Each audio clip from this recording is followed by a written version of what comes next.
किसी समय की बात है।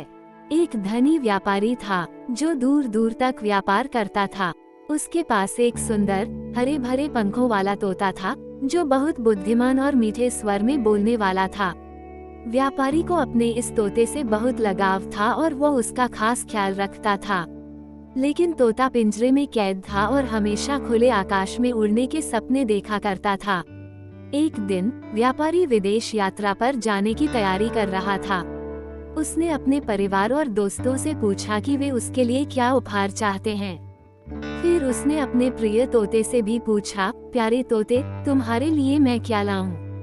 तोते ने अपनी चतुराई भरी मुस्कान के साथ कहा, मालिक, मुझे किसी चीज की जरूरत नहीं।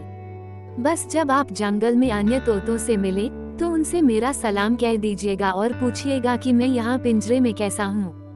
व्यापारी ने हामी भर दी और अपनी यात्रा पर निकल पड़ा।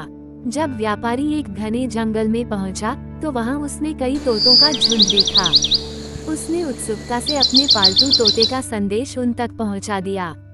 लेकिन जैसे ही उसने बात खत्म की, उनमें से एक बूढ़ा तोता अचानक कांपा और पेड़ से नीचे गिर पड़ा।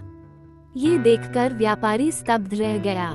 वह सोचने लगा, शायद मेरे तोते की बात सुनकर ये दुख से मर गया। काश मैंने ये संदेश न दिया होता। भारी मन से उसने आगे की यात्रा पूरी की और फिर घर लौट आया। घर पहुंचकर व्यापारी ने अपने तोते को जंगल में हुए इस अजीब घटना के बारे में बताया। जैसे ही तोते ने ये सुना, वह भी अचानक कांपा, आंखें बंद की और पिंजरे के फर्श पर गिर पड़ा। व्यापारी घबरा गया। उसने दुखी होकर सोचा, ओह, मेरे कहने से एक और तोते की जान चली गई। लेकिन फिर भी उसने दया भाव से पिंजरे का दरवाजा खोल दिया ताकि अगर वो सच में मर चुका हो तो उसकी आत्मा आजाद हो सके। जैसे ही पिंजरा खुला, तोता झटपट उड़कर पास के एक पेड़ पर जा बैठा।